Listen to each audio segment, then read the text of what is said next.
The state of Texas approved our charter application in March, so we had April, May, June, July, August. I guess that's 5 months to recruit students, hire teachers, find a building, buy buses, figure out how we're going to feed 150 students breakfast, lunch, and an afternoon snack. And by the way, do this with not one penny of funding until a week before the school year began. So, I mean, just looking back at it now, the odds were really stacked against us.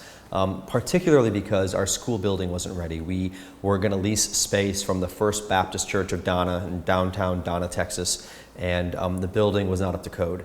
And the modular building that we were moving across the street wasn't ready either. And it was a week before school.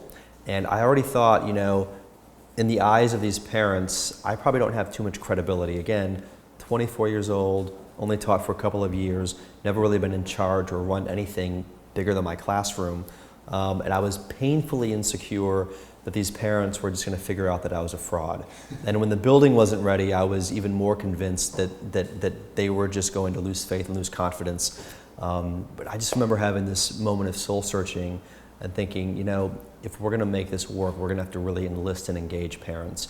And I put out an all call to the parents and to the students and let them know what the situation was. And the days before the school was to open, they showed up with their hammers and their nails and their paintbrushes, and they were installing ceiling fans and putting in emergency exit signs and fixing some of the electrical and code challenges that we were having.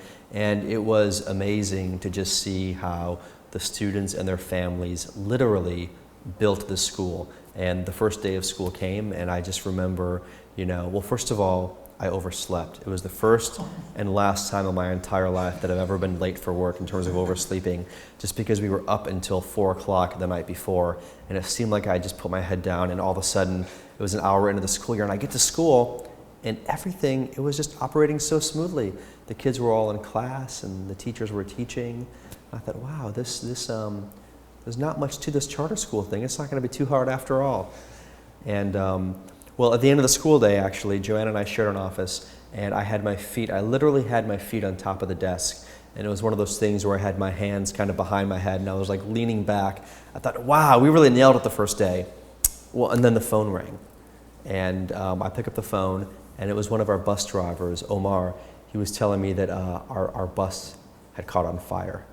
I thought, oh my goodness. On the first day of school, I'm like, okay, first we had the building.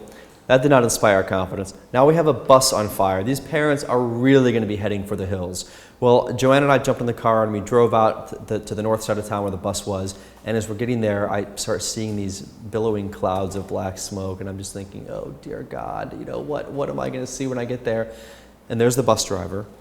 No students are around. And I said, Omar, what's going on? Where are the students? And he said, Mrs. Prado came by in her pickup truck, and they all jumped in the back, and she's dropping them off right now. I thought, thank God for Mrs. Prado. I'm sure we're breaking a whole bunch of state laws right now, but thank goodness for her, or else we'd have no idea how to get these kids home.